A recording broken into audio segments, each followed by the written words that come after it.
Bismillahirrahmanirrahim. Assalamualaikum warahmatullahi wabarakatuh. Jumpa lagi ya dengan Bu Guru. Bagaimana kabarnya? Semoga Ananda semua sehat selalu ya. Amin.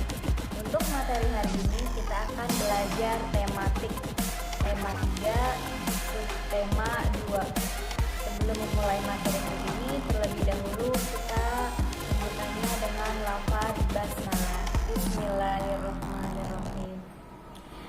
Disiapkan terlebih dahulu ya buku tematiknya. Untuk kali ini tujuan pembelajarannya setelah Ananda menyimak video yaitu sebagai berikut.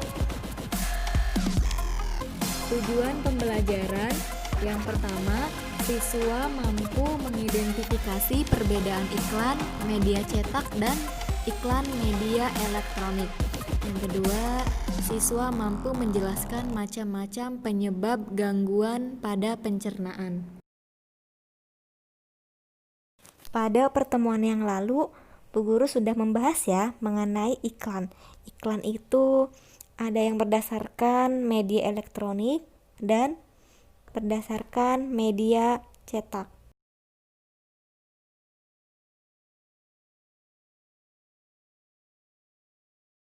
Pada dasarnya, semua iklan memiliki ciri kebahasaan yang sama. Unsur bahasa merupakan hal yang penting yang perlu diperhatikan dalam iklan. Pada iklan media elektronik, unsur kebahasaannya itu disampaikan secara langsung, yaitu dalam bentuk berdialog atau percakapan.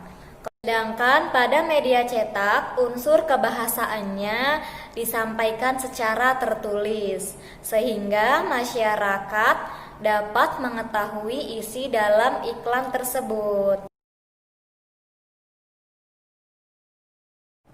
Ketika seseorang ingin membuat iklan, harus diperhatikan kata-katanya ya, kata-kata yang disampaikannya.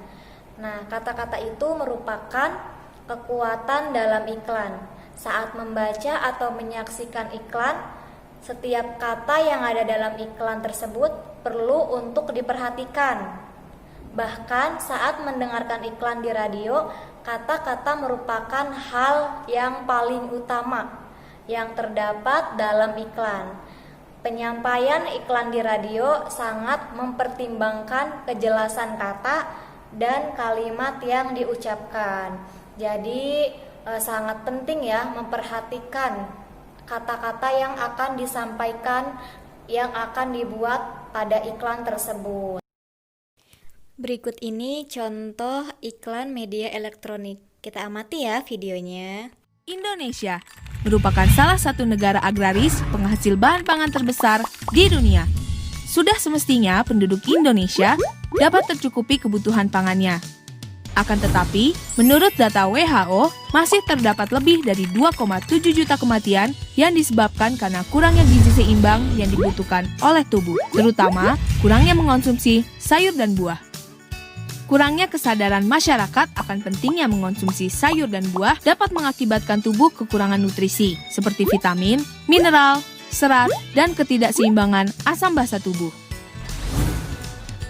Menurut Riskersdas Kemenkes 2013, sekitar 9 dari 10 anak Indonesia usia 10 tahun ke bawah dan 9 dari 10 remaja Indonesia usia 10 hingga 24 tahun kurang mengonsumsi sayur dan buah.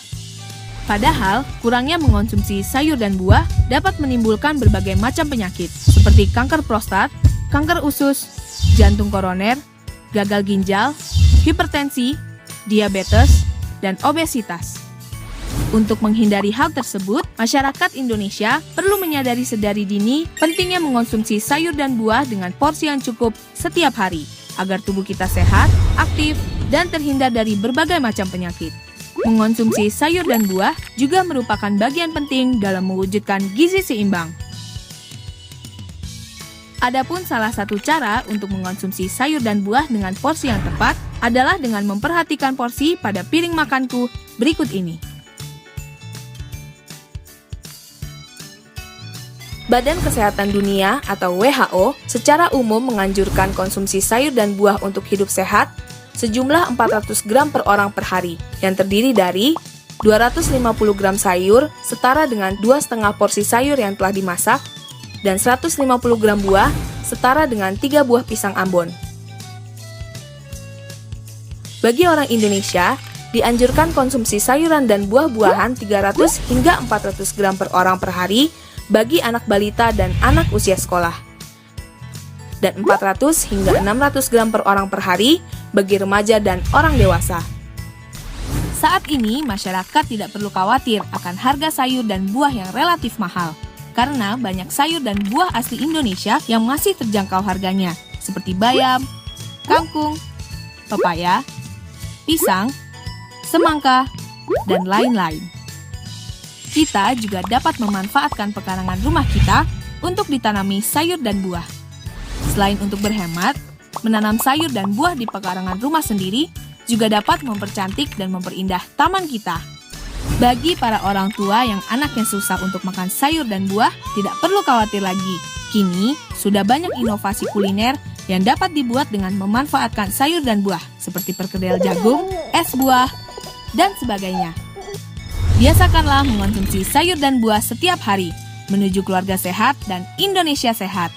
Sayur dan buah setiap hari, sehat dan cerdas, pasti.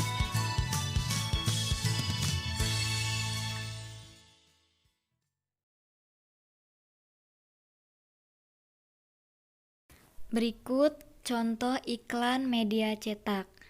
Dalam contoh iklan media cetak ini ada kata-kata yaitu konsumsi sayur dan buah, tubuh sehat, serat terpenuhi. Lalu, apa perbedaan dari ciri kebahasaan pada kedua contoh iklan tersebut?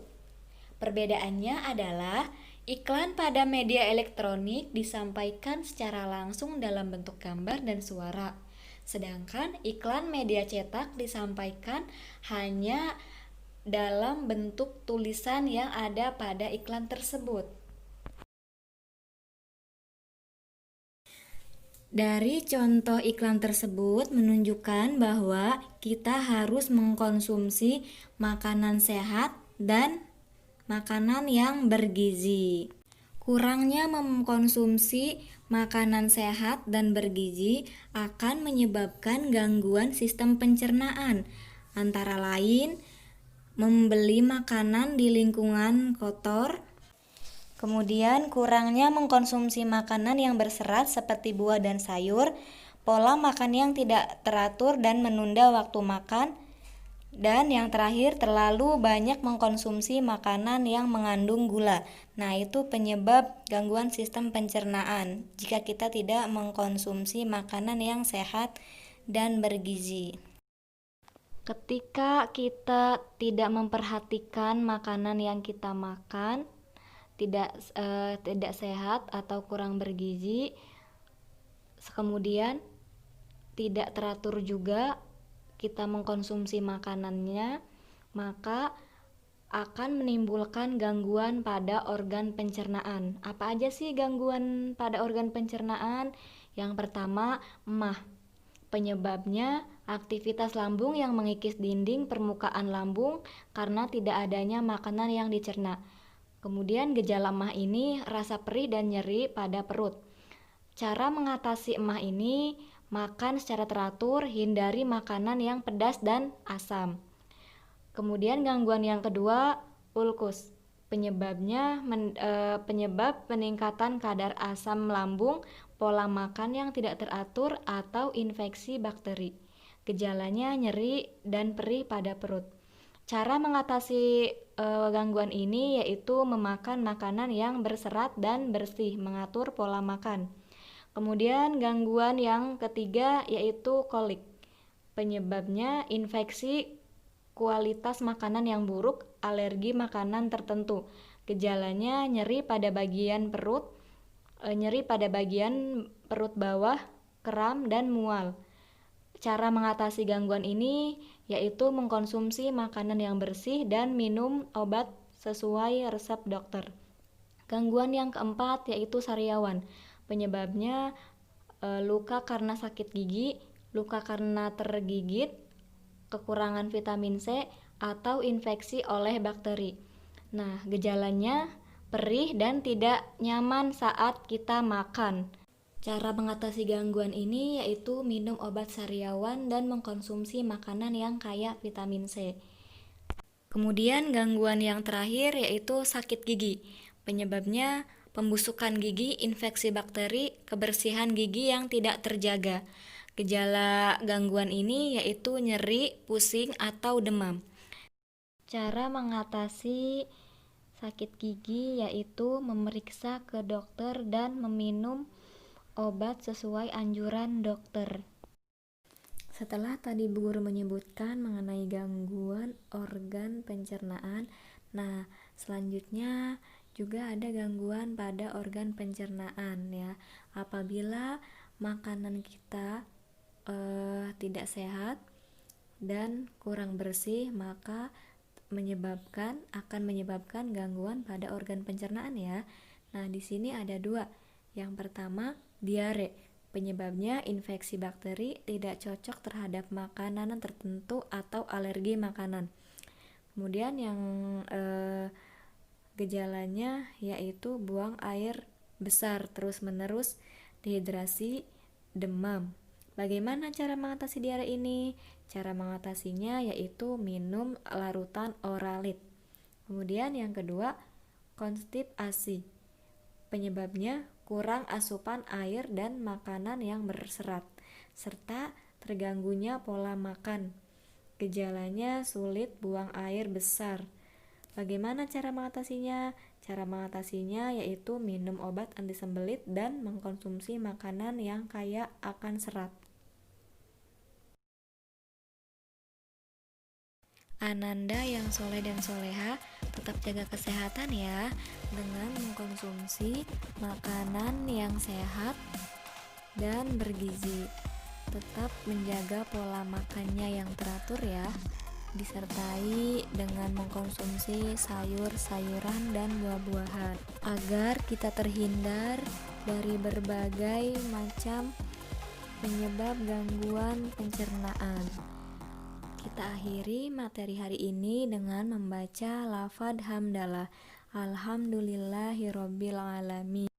Untuk tugas tematik hari ini, silakan buka bukunya halaman 49 dan 55. Yang dikerjakan cukup yang dilingkari saja ya. Silahkan Ananda kerjakan di buku latihan atau buku tulis. Kurang lebihnya mohon maaf. Billahi taufiq wal hidayah. Wassalamualaikum warahmatullahi wabarakatuh.